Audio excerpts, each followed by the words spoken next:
One of the things that I really liked was the fact that they did something different with the last dungeon that they introduced in Shadowbringers. Something that I really liked and something that I want to see them explore more. And it's that first pull. And you guys will know what I'm talking about. It's like you get that first pull, you get like a double pull, but there's a dragon on the other side of a wall trying to bust it down. And he busts it down. And then it's like, if your group is good, the pull will be dead before, the dragon busts it down. If your group is not good, the pull is not dead, and that opens up the potential for you to pull like 3 or 4 more packs instantly afterwards.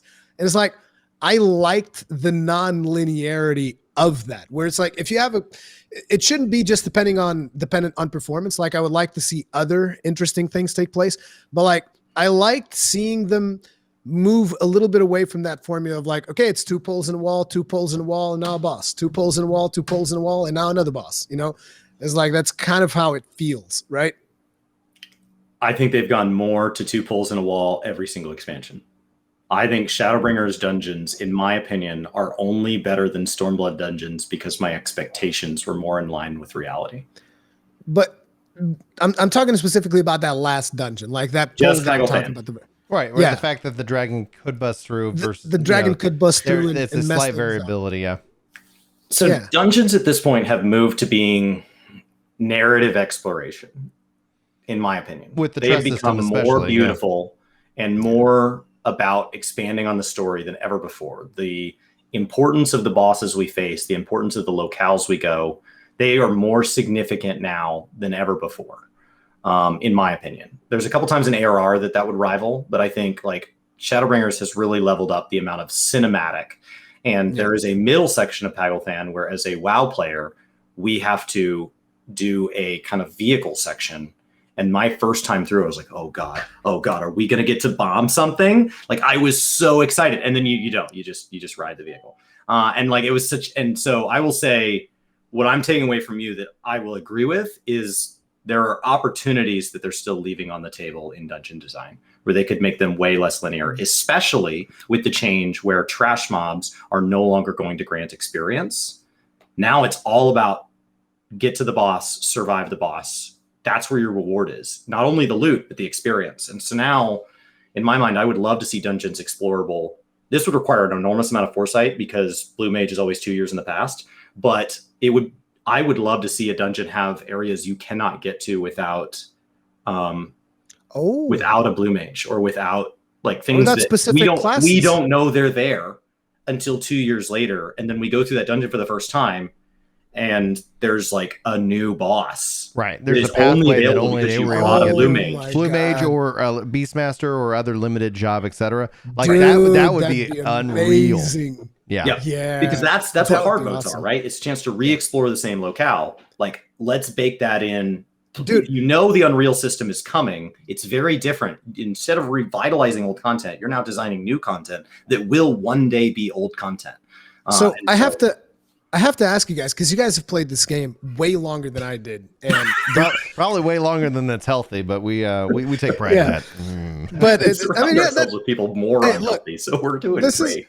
This is a good thing. Like, look, when Monster Hunter World came out and Iceborne, like I played that game for 2,600 hours, and we're talking what is mostly like a single player game with some optional multiplayer stuff. Okay, 2,600 hours. It's a long time, but it's like the way that I experienced Final Fantasy XIV, because when I realized that this is very much a narrative driven experience, I was like, okay, well, in that case, if I boost all the way to the end and then just like get the end game, which is what I do in most MMOs, is that really going to be something that I'm interested in?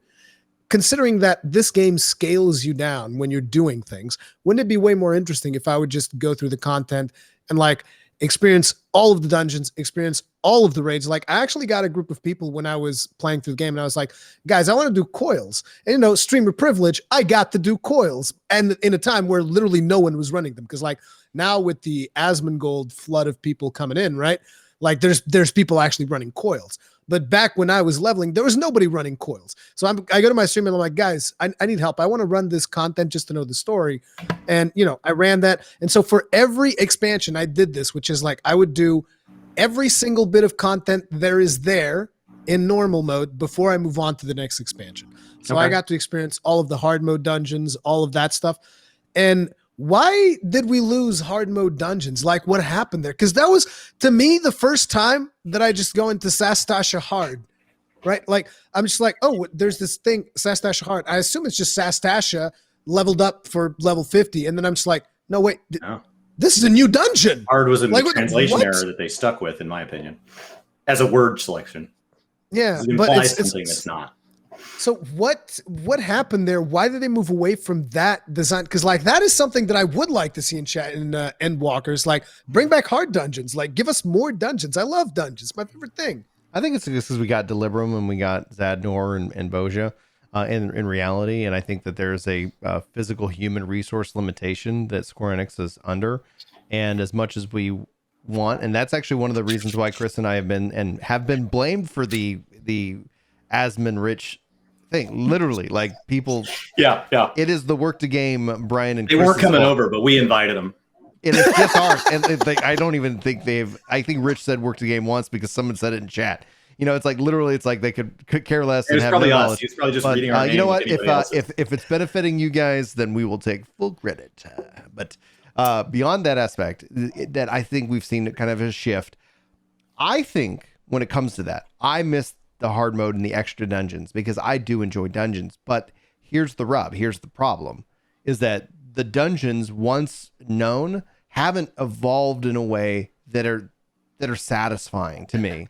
And I think essentially when we look at Boja, Zadnor, Deliberum, Delreda, when we look at the deep dungeon and the variety that we want, I think ultimately what people want to see is that ability to kind of push and have a piece of content that can kind of be variable, you know. And so I think what we'll probably see going forward is dungeons having that narrative, but we're going to see the time that they would have spent on a hard mode dungeon shift its way into maybe where I would love to see like a deep dungeon in which they pull from the dungeons, that they pull these, like, instead of having like this kind of squared cube thing, it's like, okay, you're on this floor and it ends up being this dungeon's actually connected to this dungeon's asset. We're going to bring in all these different things and we're going to just throw everything at you. I think that's kind of be how we end up going forward, because we almost have over 100 dungeons. We will, I guess, with Endwalker, clearly beat the 100 dungeon limit. And then at the end of the day, how many dungeons do we run over and over again? And then right now, it seems to always be, it's called a roulette, but it's really a coin flip. And I would love for them just to call it a coin flip in one point. Why can't they just put more in the expert roulette? I never understood. It's always the final two because it's the highest item level and it's the highest tome. It's in theory, it's the hardest. It's the highest minimum item level because they don't scale those up. Those are the two hardest dungeons. Those require the most DPS output. So it's always the top two dungeons in the expert roulette. Those requirements are still pretty low though. Like. So for the group we're talking about, they're not. So for the group we're talking about, you're talking about people who are new to the game who say, okay, I just cleared MSQ. How do I gear up? And those dungeons are still very much relevant. So the question here is the core question that you're asking without looking. So Brian looked forward, but your core question was, I like dungeon content. I don't have time for extremes. And Savage, there was a comment that Brian highlighted that went on to say, like, I would rather for me personally, you know, if they had to get rid of ultimates to give us more of the side dungeons, we're seeing.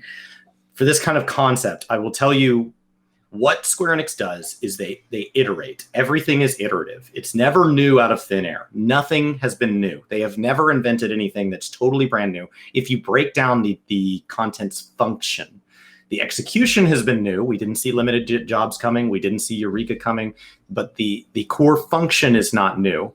And then when they get to where a piece of content is no longer serving its core function, they let that content die and they replace it with something new. So I'll give an example.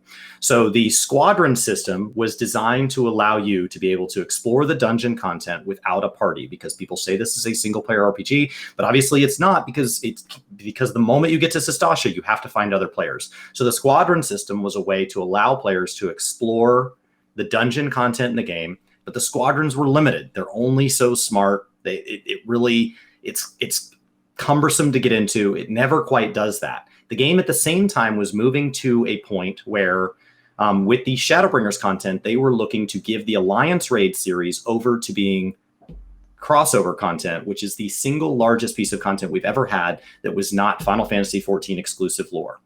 And so when you think about lore as pages in a book. You only have so many pages in an expansion. The Alliance Raid chapter is a huge number of pages. When you take those pages out and you go put them in someone else's book, your book is now shorter, but Shadowbringers had a lot to go over. And so what they did instead is they said, okay, the squadron system, it's not there. It will never become what it needs to become because we didn't program it with what we now know in mind. We also need to tell more story. So they took those two things together, and that is where we got the trust system. The trust system is not a totally invented idea. That came out of Final Fantasy XI already had that. But the idea here is now we will have narrative exposition, and we will have the ability to run dungeons, and they will design not to be cumbersome, locked behind a grand company system that has its own set of flaws, but instead will exist entirely in its own system and be self-contained to be functional from day one. Now, there's been downsides to the trust system, but that's what it did. And so if you think about it that way, you say, why don't we get more dungeons?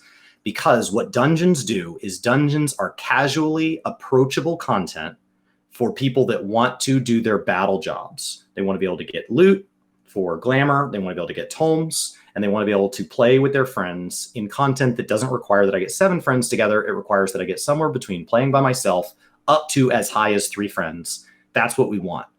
Well, we've seen Eureka, Bozja, Zadnor really cater to those groups of people and be widely available and accessible for unlimited. We've seen Deep Dungeon cater to those same sense of people. So like we've seen other content reach out and extend a hand to that style of content. It just did it in a different way. So I would say that's why we lost Deep Dungeon. What is Deep Dungeon at a feature level? Well, the past Deep Dungeon, we didn't delete it. It's still there if you like it. But Deep Dungeon was being used as leveling content. Deep Dungeon was being used as solo challenging content, and Deep Dungeon was being used as additional cosmetics. Those were its kind of 3. Well, Bozja Zadnor has solo duels. Bozja Zadnor acts as leveling content, and Bozja Zadnor has a ton of glamour locked behind it. So they ticked off the 3 boxes of what Deep Dungeon's best at. So when people said, well, where's my Deep Dungeon? You can understand why Yoshi P goes, what are you talking about? Like, we gave you the same ingredients. And so that's why it caught them off guard that we missed Deep Dungeon. He said, God, if we can get that back into Endwalker, we will. I really misunderstood. Evans kind of follows that up. Is like asking us, what do we think about some kind of Unreal type of dungeon, basically taking the old dungeons, bringing them up to max level. And I think that's the thing at the root of it. Like, as long as content that is added that's, in this regards doesn't become required in terms of progression. One of the things that I think Final Fantasy XIV does is it makes it to where progression is attainable. You can progress pretty quickly if you choose to, but it isn't something where like, oh gosh, like I gotta log in on Monday because if I don't, I'm gonna miss this window. Gotta log in on Tuesday because if I don't, I'm gonna miss another window. Where like when you look at what ended up, I think being a big frustration with WoW is like people felt like if you weren't playing every day, you're losing, you're losing. It was like that, and so I don't want something like that, but.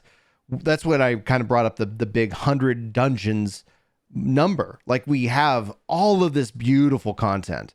And when I get put into, and so the solutions, it is a problem, an aging problem within the game itself. There is content that is unused that could and should be brought up in some form of fashion in its own system, whether that's an evolution of the Deep Dungeon system, bringing in those old pieces of content. All of a sudden it's like, oh, now you're at level 90. And it's like, oh, this is really interesting and unique.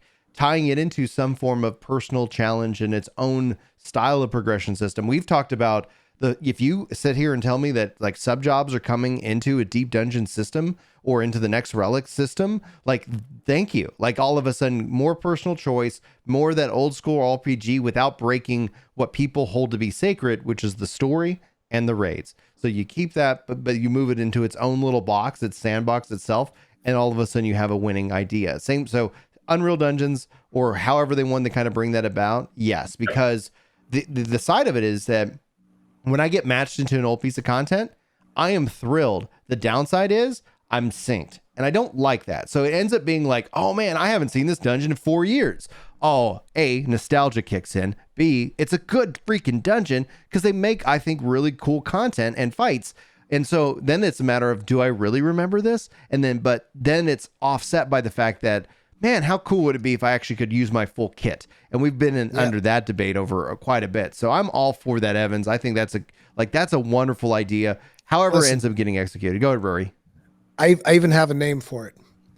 Vintage roulette. Vintage. I like vintage, or Destiny has it called like legacy or legacy stuff. So it's like, oh, legacy. That's a powerful word. Vintage is better. Vintage roulette. Unreal with the reward system tied behind it, and the faux hollows and all this goofiness. Mm-hmm. The advantage of that is it's been highly optional, and it has allowed them to reuse content. And so whatever it is, WoW has gone through multiple iterations of this. Mage Tower was really fun, but it was solo content. Challenge dungeons were really fun, but they gave way to Mythic Plus, which turned it into something very, very, very different.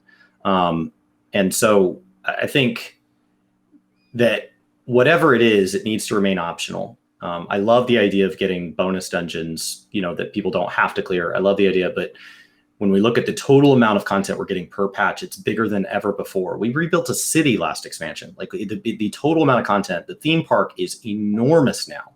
And you may not like all sections of it, but the total size of the theme park and the total number of rides being updated in it is bigger than ever before. The question is, how do we make sure that old sections don't become dusty and unused? Yeah. And so I think the Unreal system is a really clever thing where they don't have to design new encounters. They don't have to come up with new dungeon layouts. Hard modes were a little more expensive than that because they're not exactly the same dungeon. So I think for me, Unreal is the solution. So call that roulette whatever you want, but like Unreal it's the perfect solution. Yeah. And more content needs to be that way.